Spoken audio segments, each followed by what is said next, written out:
What's up, everybody? Welcome if you're new here. If not, welcome back. Today we're back in the garage and we're going to change some spark plugs because we have a misfire in the second cylinder, and if that code comes up, I'll leave what the code is down underneath, but we checked it with our taser and we know that it's in the second cylinder. So right now we're thinking that it's probably a spark plug. This Jeep's got about 66,000 miles on it right now, and in the forums everybody's saying that spark plugs typically go around 60. So first thing we're going to do is we're going to disconnect the negative battery terminal, and then we're going to get the dust cover off, and they're all a number 10.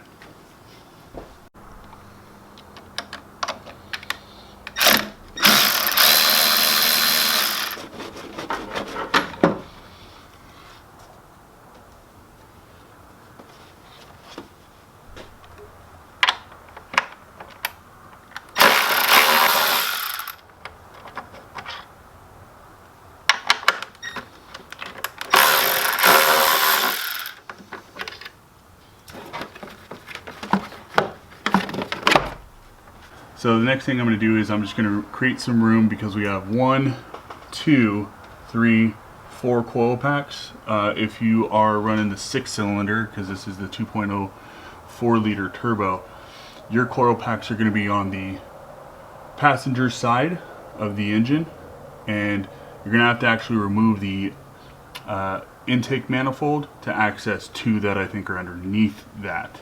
But for us with the 4-cylinder turbo, they're all right down the middle underneath the dust cover. So again, 1, 2, 3, 4. In order to get number 2, you have to remove this little hose and this clip just to give it a little bit more room. But first thing we're going to do is we're going to go ahead and unplug each of the clips, and then we'll make some room so we can access this one here. Okay, so to release these little harnesses, you gotta get this little clip popped up. Okay, so once you get this little clip up, you push down on the clip and pull back, and then you can disconnect that guy. 1 down, 3 to go.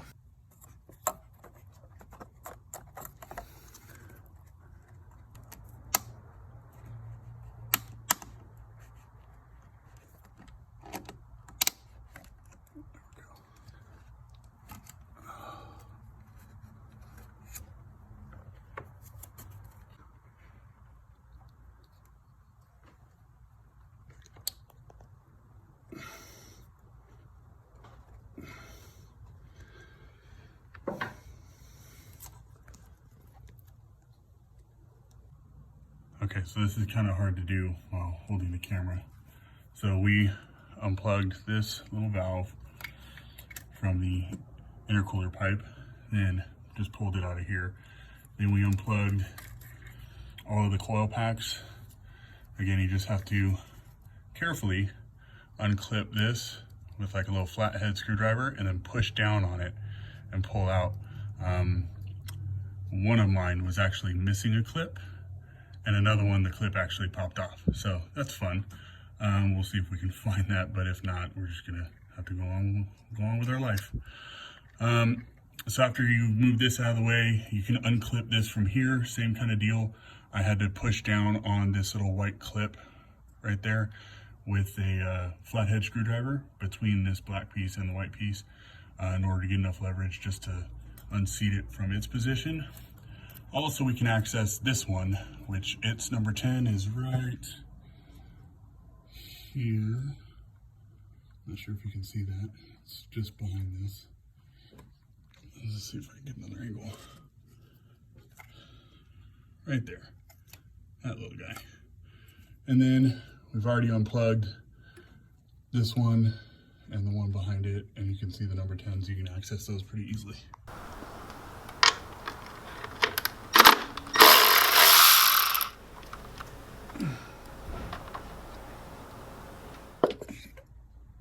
After you remove the coil pack, very gently, this is the 5/8. You can use a regular 5/8, but this is the one that's supposed to grab the spark plug once it's loose.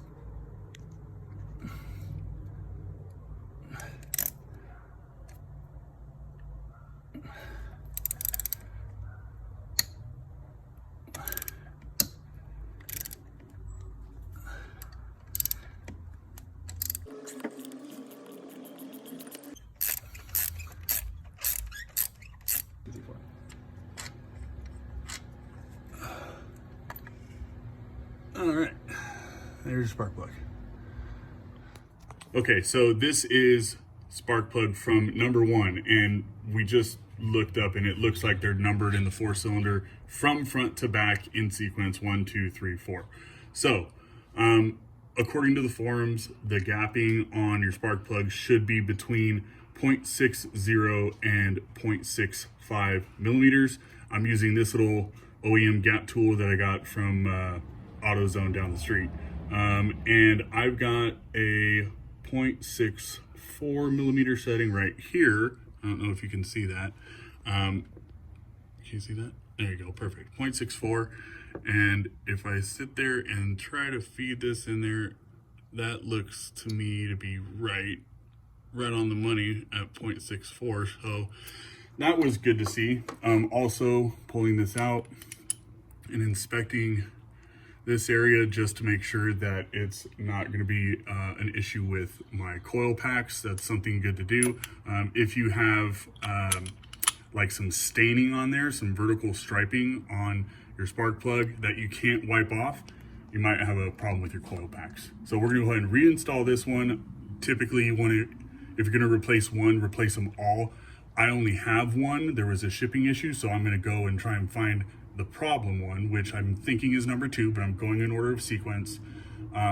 So if we find that number 2 is the problem, we'll replace number 2, and then we'll still inspect the others just to make sure we're not having any other problems down the road. But once I get the other spark plugs in, I will be replacing the rest. All right, now we're just going to reinstall gently this first one, and we're just going to thread it in nice and easy. All right, that's hand tight.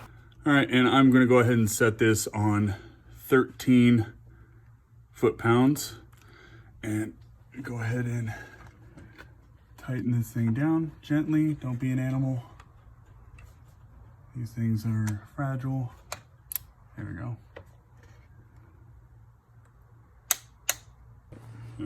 Next, you want to just put a little bit of dielectric grease on your coil pack.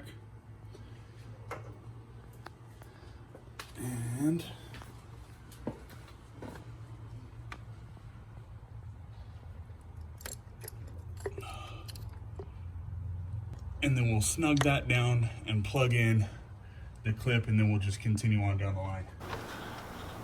All right, now we're just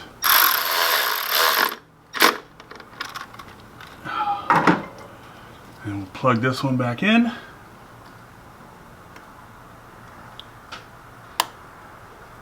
One down.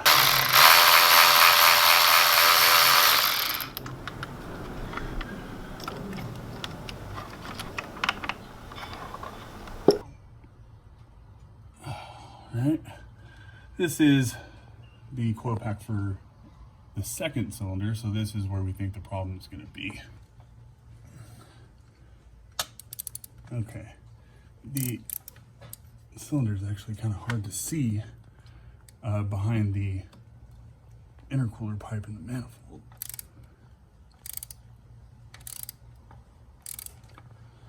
But this one's nice because it has a magnet on it, and it actually pulls out the spark plug once you've got it all the way loosened up. So I don't know, I think I kind of like this. I mean, it's commonplace for people to use the coil packs to pull them out after this one's feeling kind of rough to get out.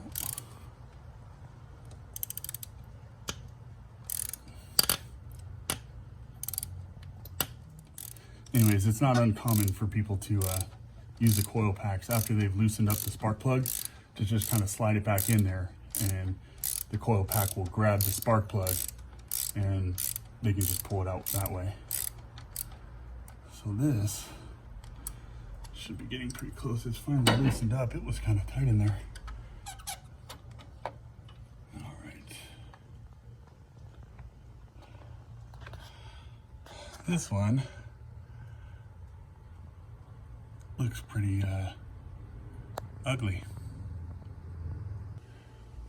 All right, so this is the old one. Obviously, this is the new one, and I'm gonna check the spacing, and we're gonna gap it just to see where it's at, but just so you can get an idea of the difference. As you saw, the first one, it had some discoloration, but this is way worse. Also has, you know, a ton of carbon buildup up here. So we're probably gonna end up replacing this one. I'm pretty sure this is gonna be the culprit. So we're gonna get this one prepped to go ahead and install, but we're still gonna go check the other two. So this one still looks to be gapped appropriately, right? This is at that 0.64 millimeters. So that still looks right. See if it's, and it's not broken. I think it's just got way too much buildup on it. It might have been what was causing it to misfire, but it's still gapped right. So this one, this is the new one, obviously, and this is, again, 0.64 millimeters. And it looks to be a little bit on the tight side. I'm not sure if I really want to adjust it because it's right there. All right, so after some playing around with the gap tool, that's 6.4.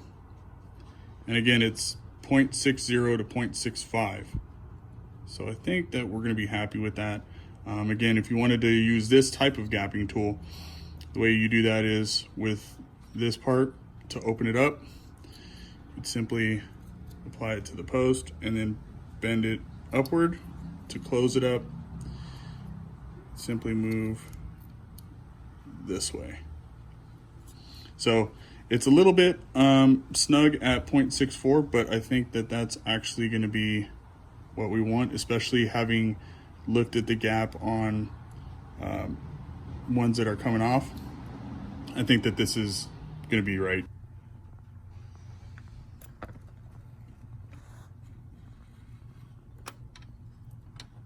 Nice and easy.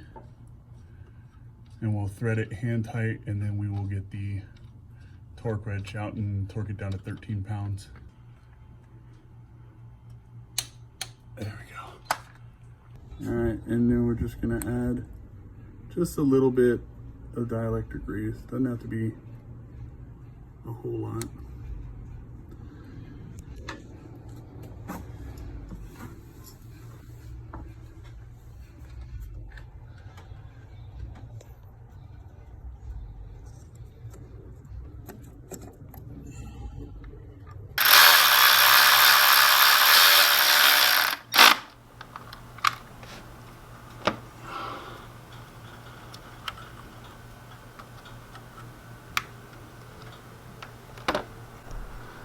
Alright, now that we've finished with our second one, we're going to go ahead and plug that guy back in. And we're going to go ahead and reattach this hose. I don't want this there yet.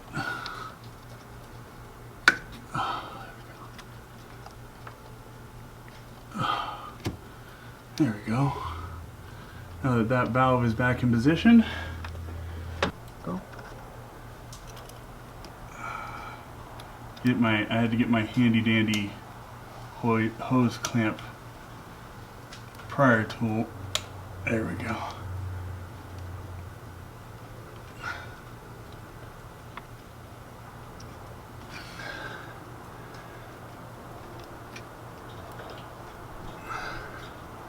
There we go.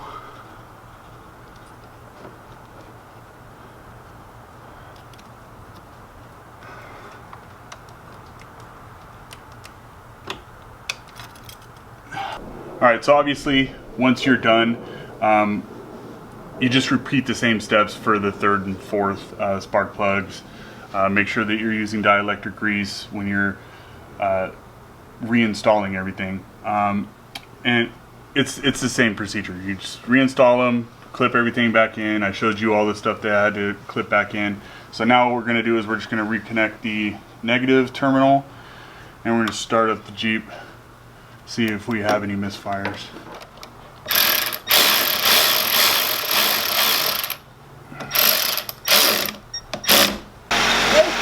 Push on the back.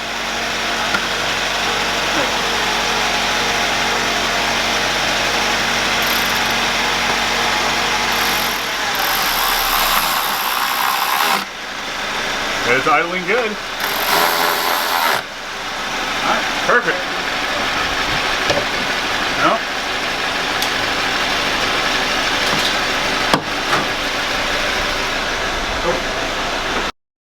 We're gonna crack open the